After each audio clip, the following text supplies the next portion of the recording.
হ্যাঁ, আজকে আমরা দেখব কিভাবে টিসিবি স্মার্ট ফ্যামিলি কার্ডের মোবাইল নাম্বার সংশোধন সহ অ্যাক্টিভেশন। আমরা প্রথমেই লগ ইন করেছি ড্যাশবোর্ডে। এরপরে আপনার এখানে অনেকগুলো মেনু বার আছে, এখান থেকে আমরা তথ্য যাচাই রিপোর্টে ক্লিক করব। তথ্য যাচাই রিপোর্ট ক্লিক করার পর দেখবেন নিচেই উপকারভোগী তথ্য খুঁজুন, এখানে আমরা ক্লিক করব। ক্লিক করার পরে এরকম একটি অপশন আসবে, উপকারভোগী তথ্য খুঁজুন। এখানে যে কার্ডটির সমস্যা, যে কার্ডটির মোবাইল নাম্বারগুলো ভুল ছিল, সেই নাম্বার কার্ডের উপকারভোগীর মোবাইল নাম্বার দিয়ে সার্চ করে আসবে না, উপকারভোগীর জাতীয় পরিচয়পত্র নম্বর দিয়ে সার্চ করে দেখতে হবে। আমরা ওনার এনআইডি কার্ডের তথ্যটা সংখ্যাটি লিখব। এরপরে আমরা তথ্য খুঁজুন এখানে ক্লিক করব।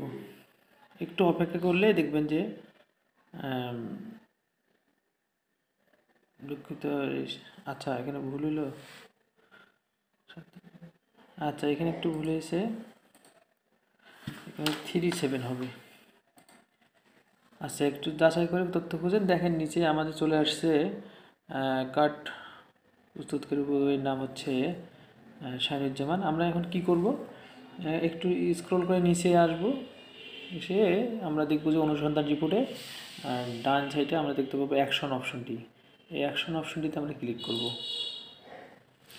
এরপরে অ্যাকশন অপশনটিতে ক্লিক করার পর দেখবেন যে এখানে আরেক অ্যাকশন বাটনে এখানে আমাদের যে কলম আইকনটি আছে দেখতে পাচ্ছেন, এখানে আমি ক্লিক করতেছি।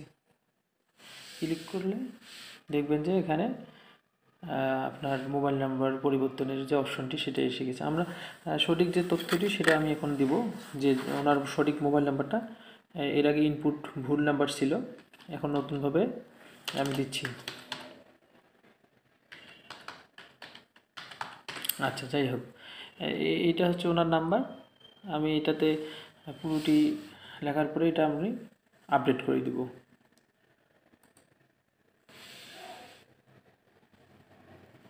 একটু অপেক্ষা করতে হবে। আচ্ছা হ্যাঁ, এখানে আরেকটা অপশান আছে যে মোবাইল পরিবর্তনের কারণ। এখন কারণের ওখানে আমি ক্লিক করব, নির্বাচন করব যে অন্য একাধিক বা মালিক পরিবর্তন, যাই হোক যেটা সমস্যা সেটাই ছিল। অন্য নাম্বার এখানে ইনপুট হয়েছে, আমি তার নতুন নাম্বারটা দিয়ে আমি এটা আপডেটে ক্লিক করে দেবো।